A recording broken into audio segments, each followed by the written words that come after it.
রংপুরে একটা জনসভায় যুক্তফ্রন্টের পক্ষ থেকে জনসভায়, যুক্তফ্রন্টের ইলেকশন হয় 54-এ, আমি তো তখন রংপুর কলেজে,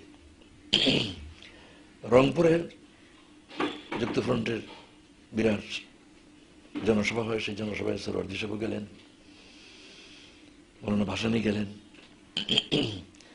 সেই মিটিংয়ের পরে একটা সুধী সমাবেশ করা হয়েছিল, যেখানে আমাকেও দাওয়াত করা হয়।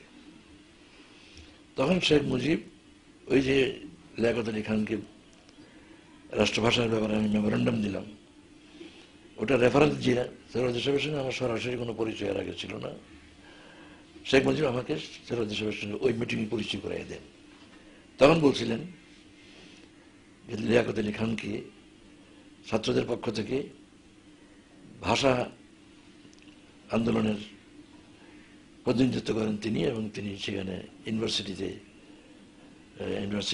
জিমনেশিয়ামে লিয়াকত আলী খানকে ওই মেমোরেন্ডাম দিয়েছিলেন।